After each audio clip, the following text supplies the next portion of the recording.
Guys, I will cancel everyone sending me messages like this Virunji saying that Jesse dances to the next techno song. I will block you. That particular friend of yours didn't like you. No, but it's the truth. We support the notion. If you have seen Jesse dance, you are like, yeah, we love him for many things, not his moves. Yeah. Good morning, Ephraim. Good morning, sir. It's been a minute since we last saw you here. I feel like I haven't seen him in a zillion years. No, we have not seen you in a minute. Wait, but I was here last week. Oh, I wasn't here. Oh, No, yeah, I wasn't here. Yeah, last week. I think you disappeared. Total disappearance. What's going on? I've not seen you online. Not anywhere on TikTok. By I've the not way. seen you on Instagram. I've not seen you on X. So- but I knew what was going on. What Are is you on going TikTok? Valentine's. The flowers are called what? Remind us of the name of the flowers. You left us here with homework. With homework, Types of some of us flowers. don't know. We only know red roses. I forgot the name of the roses Carnation, you spoke about. And there's a lady who had really wanted Incarnation? me to send those Incarnation? particular Carnation. flowers. Coronation. Can go coronation. The white flowers are called what? I think you need to find a man. Incarnation. I think you need to find a man to give you flowers. Hey, I was given flowers, by the way. Hey, no, we saw. Hey, yeah, man. By the way, yeah. Jesse, why didn't you give the men flowers? I was given Of Royal flowers, FM. and by the way, I want to thank every man who gave me flowers, by the way, Hey, on there were more Valentine's. than one. Yes, brother. Oh, wow. Be friends. Friends. It has to be clear. Yeah, I need to make it very clear. Hey, okay. Yeah. Men will receive flowers on Women's Day. It's coming, 8th March. Not long ago from now. We will receive. Are you sure about that? Yeah, Women's Day, Assertion? men should receive flowers. I mean, it's a Women's Just why are Day you turning the to tables? do something for their men. Yeah, to show that they are able. They Also, are when we capable. give you flowers on Women's Day, you'll cook for us.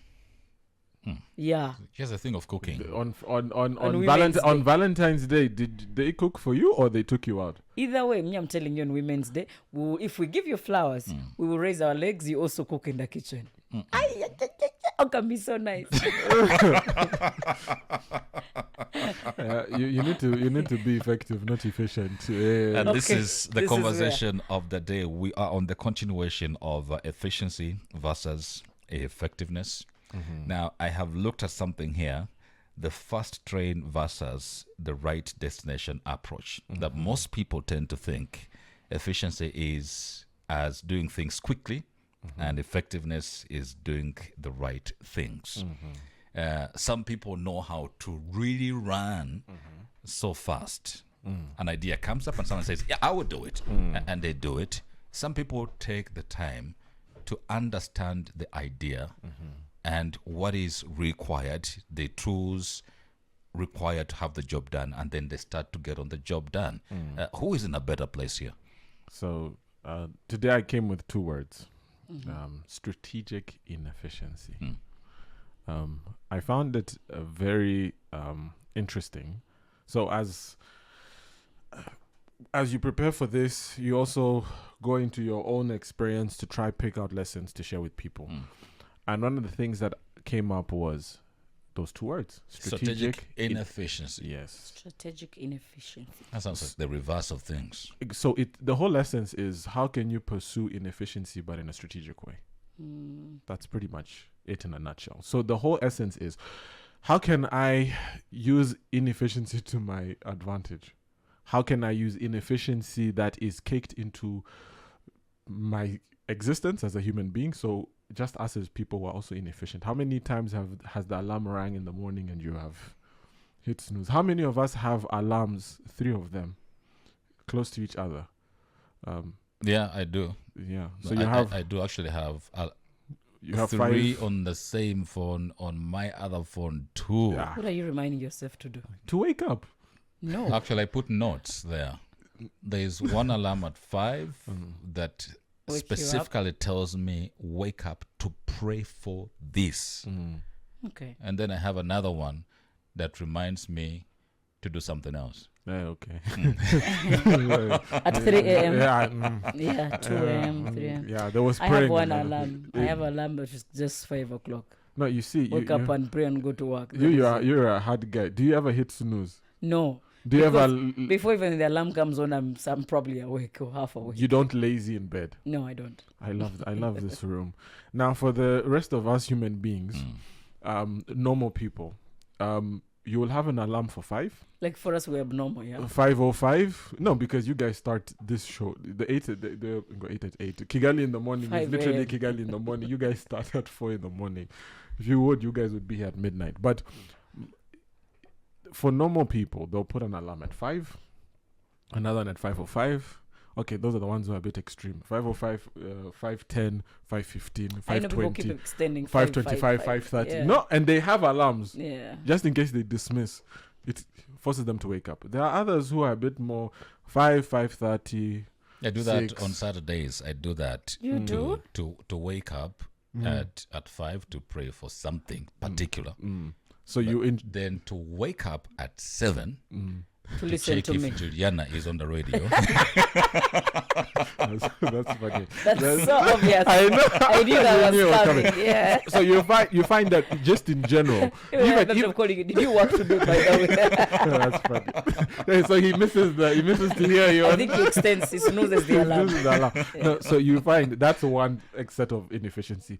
Another set of inefficiency is our money. I was having a conversation yesterday with someone, actually 2 people, and we're talking about how sometimes we take for granted our privilege. So we're just talking about how kids who grew up in privilege don't know the price of milk. So initially it was a conversation of, these kids don't know the price of milk. Imagine an 11-year-old does not know. It was an experiment that was done in certain schools just to sense Like how milk of connected. Amatazone, like the dairy milk. Yeah, just normal milk, even milk Inyanje milk. What's the price of milk? Then we immediately judged ourselves because we're like, okay, but what is the price of milk? You also realized you did not know the Yes, price of milk. and then we started realizing that our spending habits, the way we go to shops, that's when you realize you're privileged. Is you don't go in saying I have 5,000. You don't look at the price. No, tags. No. You just say I want. Pick. I want juice. I want bread. I want jambo, so polony. I want cheese. I want etc. And you go to the till and they swipe and then they tell you your balance. Yeah, I mean, what's due, your bill. And most of the times we don't also check the bill to see why. And that's why lots of people get cheated from. So, yeah. You know what I mean? Yeah. Like, you don't look at your receipt. You haven't even looked at what they typed into the system. And you just pick and say, thank you. Yeah, thank you. You pay your 11K. Yeah. So, and then again, the story came up. I was in line at a particular supermarket, prominent. I'm not going to say the name. And in front of me was some South Koreans. And I think for them, because it's a different currency, they pay attention to these things. Yes. So they are getting what were they buying? I think they were buying Primus or something. I know, and I kid you not. They were buying Primus, and they hadn't come with the bottles. So the bottles were swiped and everything, and the bill came up to, and there were some other things they bought, but few things, and the bill came up to 11,600, and they were shocked. They were like, why is it so expensive? So the manager who was standing behind the till tries to explain, no, it's because you don't have bottles. They're like, no, but we normally buy what? Then the Korean man, it was a man and a lady. The man looks at the thing and says, but what is that? Only to find that 5,000 had been added. 5,400. So imagine as broke as we are, as local as we are, we won't look at that. But for them, they're very keen on their money. We pretend to be very rich and we'll just walk out with, Now they go, they remove that, they pay that 6,200. But again, the conversation came from the whole aspect of, we'll go into a shop. I'm not sure if this place is cheaper than this place or this place is more affordable than the other. It's just, how much does my 10K get me? Even when we talk about inflation, we can't say how much bread has gone up by. Maybe bread is a little bit easier, or even sugar, but we don't know how much tomato sauce has gone up by in terms of the unit cost. Whether it's 10%, 20%, 19%, 7%, 5%. When they say inflation is 7% or 9%, we don't know. We can't verify because we don't know. We just know that my 50K or my 100K does not buy me what it used to buy me, or my 10K. When you're going for lunch, the buffet used to be 4K or 3K or 3.5. Now it's 6. My 7. dear, it used to be 1,500. So now. So how much is a buffet now? A very good buffet somewhere. No, but wait, before you get to he answers that question, do you know how old Jesse is? Did you hear that? Buffet He was was 1,000. spending money when it was No, a whole buffet. Listen, you're paying taxes when it was chartered. Yes, How old mama. Which place is that they used to eat? That is 1991. No, that's Kwamama Jackie. It used to be 1.5. So, Buffet. You know, I can buffet. remind you places where we used to have food. Mama Mirembe, Mama Jackie. Africa Bite. Africa Bite. Africa Bite I was a think bit even newer. Africa Bite. In Kimura. I think Africa Bite was 2000. It was 2000 and was now the premium one in Kimura. At the time, it was the How much premium. is a buffet? Because I've heard about this buffet at Sundowner. How much is it though? I don't know. I've been told a lot. How much it is now. I'm not sure, but average price of a buffet used to be 2.5. Yeah, now average price is 5k, 4k. Yeah. Really? Yeah. You'd rather cook 4K, at you your guys house. are complaining. Hey. My G, do the math. For single guys, we do the math. We're like, mama, we need to get married. The math is not mathing. You're like, no, but seriously, back to the conversation about strategic inefficiency. So I've given you these examples of inefficiency, and somebody will tell you all of those things need to be fixed. But there's a time when inefficiency also has a benefit to you as an individual, also to you as a business person, you as a professional in your workspace. So, for example, one, you have, when it comes to the aspect of innovation, if you have ever sat down with a creative, I think you guys know this. If you have ever asked, let's talk of people, a common experience everybody has had with tailors. I don't know anybody who has ever gotten an item they took to a tailor back on time. I think for me, I even gave up. I don't deal with tailors. There's one who still has my clothes, I think, for 4 years. What? I just left him. So now what guys tend to do, and even the best of the best, what guys tend to do is that if you have the wedding or the function on a Friday, you tell the guy, I need that thing by Tuesday. And you take it to him 3 weeks before. And you put him under pressure. Otherwise, you will never get your thing, or you miss the event, or you'll be wearing it on your way to the event.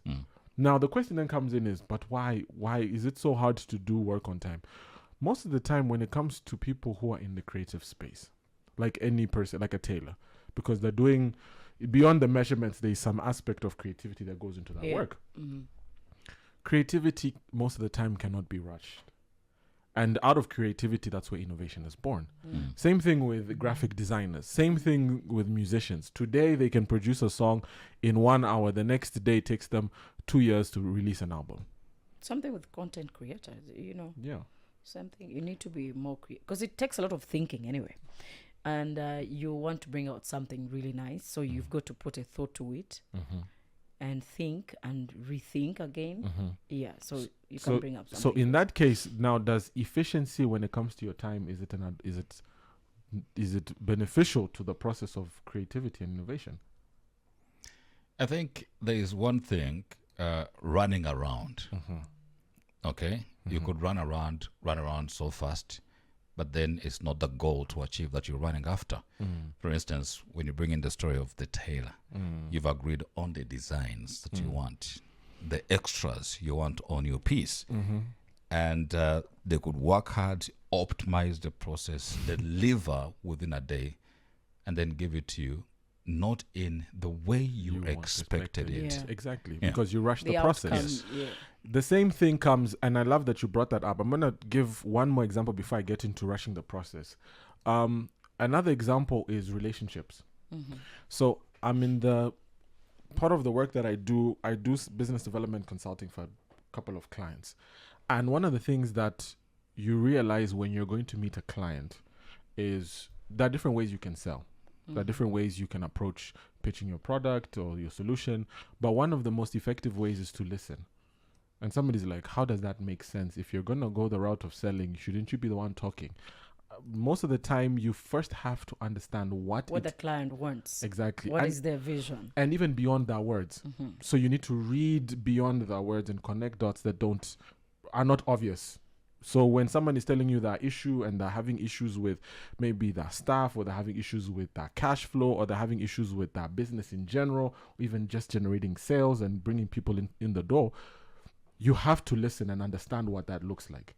Now, you can't apply efficiency to that meeting. You can't have a standing meeting with a potential client. You can't. If you don't listen. No, even you can't. Let's say you decide, this aspect of efficiency around the world around standing meetings. Let's have standing meetings. They keep meetings short. Let's have standing meetings. They keep meetings short. That makes sense if you're going to just have a catch-up meeting to go through the week, activities of the week, what has happened, right? But if you're going into a meeting with a client to understand what that need is, you can't have a standing meeting to try keep the meeting short. You want as much face time with the client to understand what our real problem is.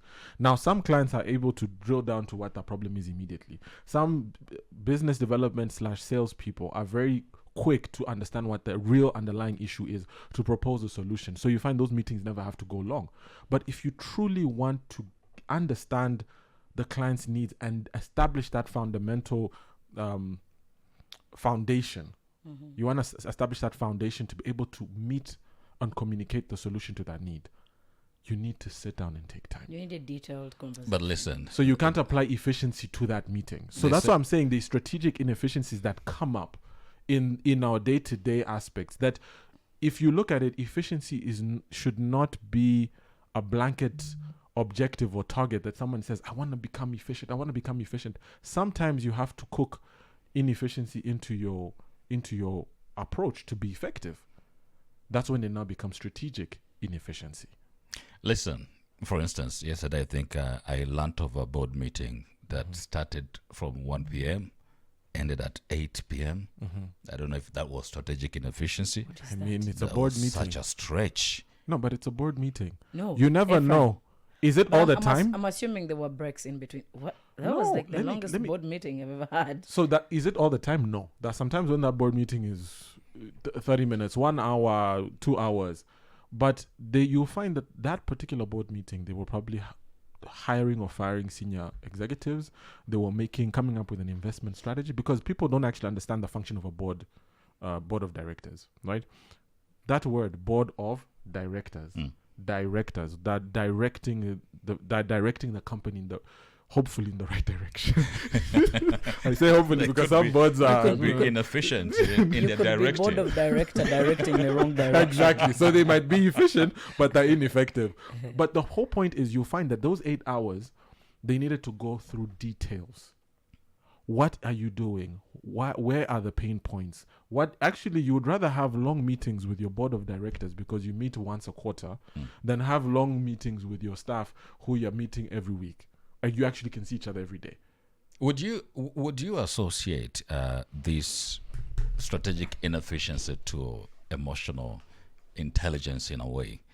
For instance, let's look at a space of how we relate with one another and how we communicate with one another. Would you say, for somebody who says, I just chose to keep quiet and not say anything, as that being strategic inefficiency, where you are expected either to give a response and just choose not to hold back information? That's actually a very interesting one. I think for me, when I think about emotional intelligence is one's ability to apply common sense to an emotionally charged situation. And common sense, people are like, but common sense is common. But we all know common sense is not common. That's the irony of the name. Yeah, it can be common, just like it's not oxygen. common for everyone. No, I think You the can word. live in a space where there's oxygen but have no oxygen. No, I think the aspect. Okay, of that's harsh. No, I think exactly. You could be, it's Valentine's Day and you could be single. I mean, that's exactly. Others are getting flowers. And You you're could not. even be selling flowers and you are not, and not sensitive. receiving flowers. Exactly. Indeed, the irony of life. So I think the common in common sense does not come from it being common amongst people. I think it's the sense that if you truly looked at it void of emotion, it would make sense. So it's common knowledge, like the same way we say common knowledge, common sense. It's something that you should. It's obvious. It's not something that is behind any layer of knowledge or specific skill set for you to be able to understand that sense, right? That's why it's called common sense.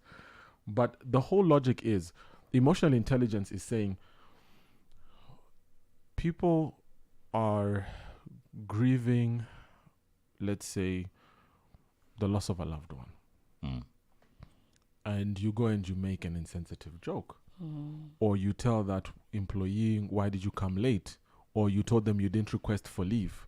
You should have followed our policies and our procedures. It's about efficiency. It's about making sure that you stick to the rules. That's lack of emotional intelligence.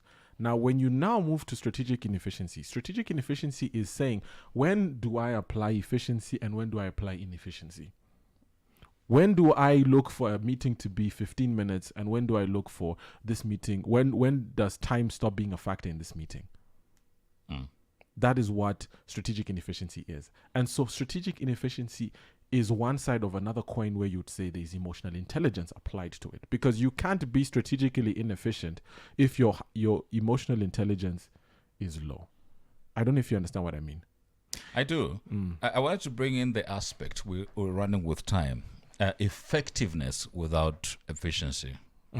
Yeah, they talk about you headed to the right direction, but on a slower train.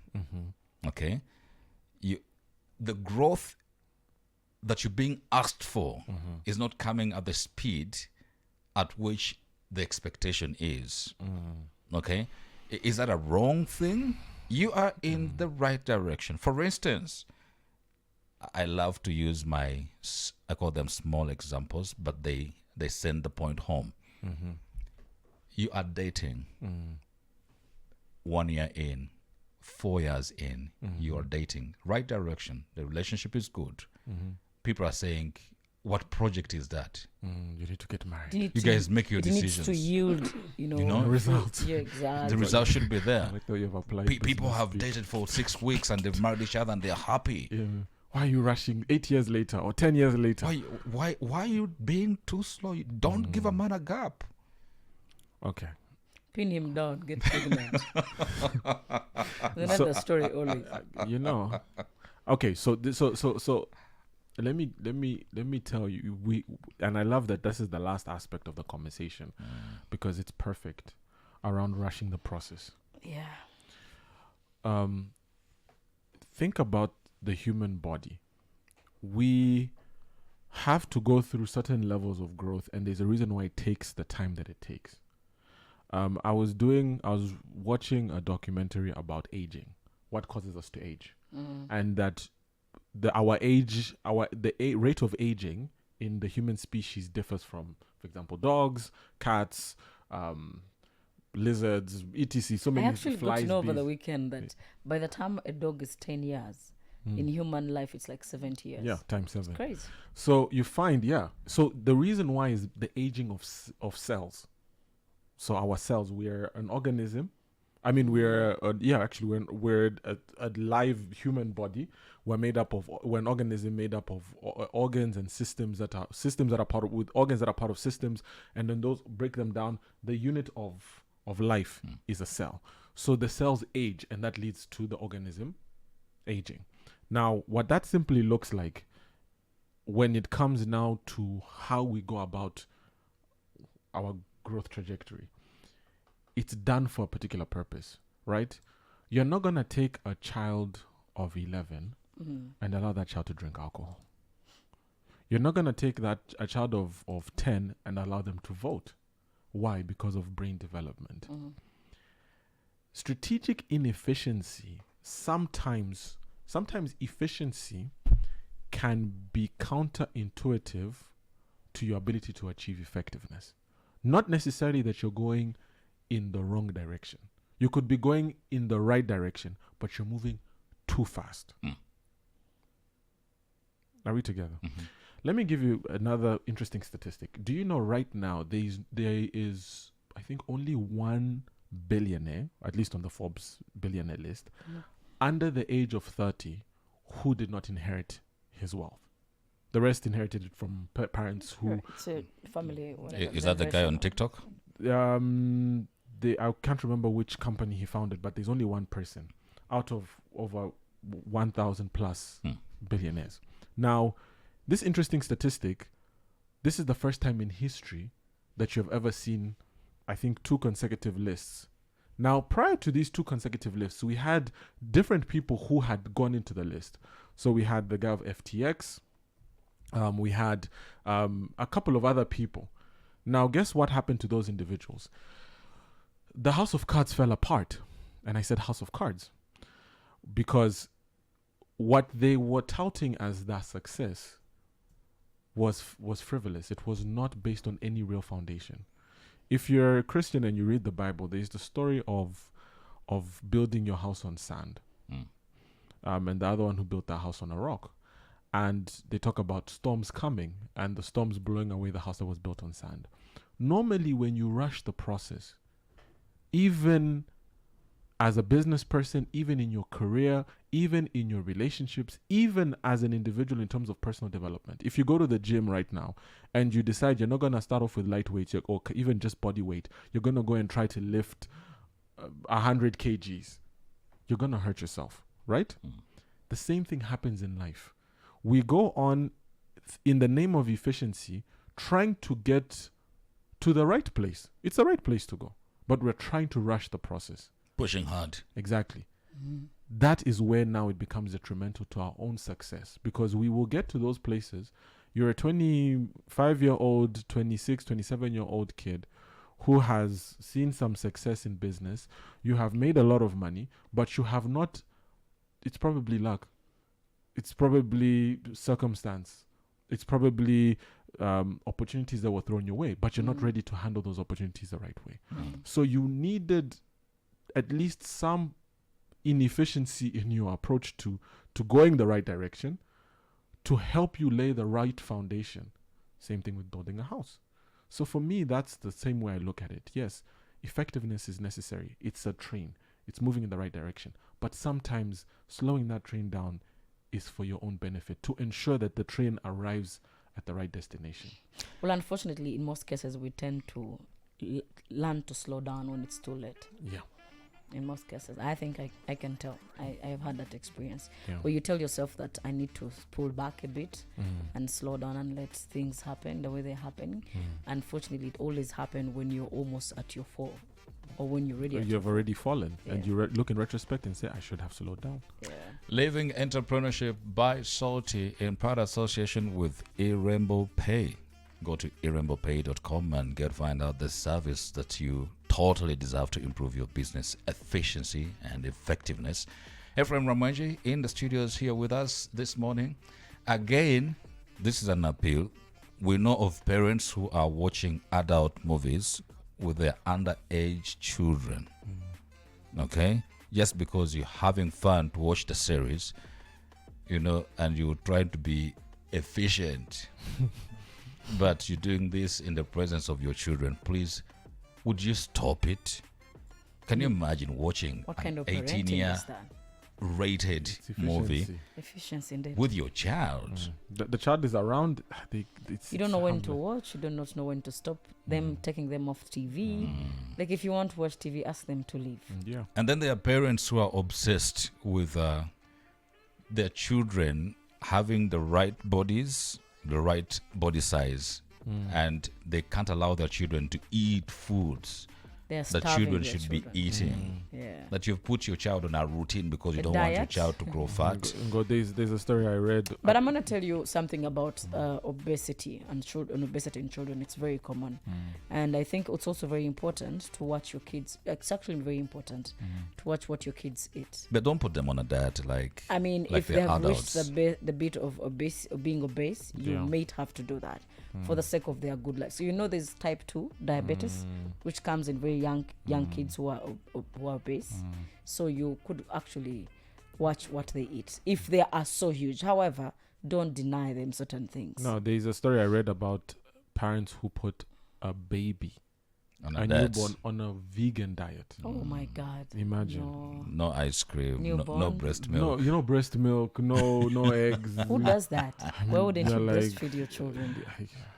Please stop the video games. You're watching too much TV. Yeah. Thank you so much. Ephraim News is up next. Living Entrepreneurship by Salty with Jesse Juliana.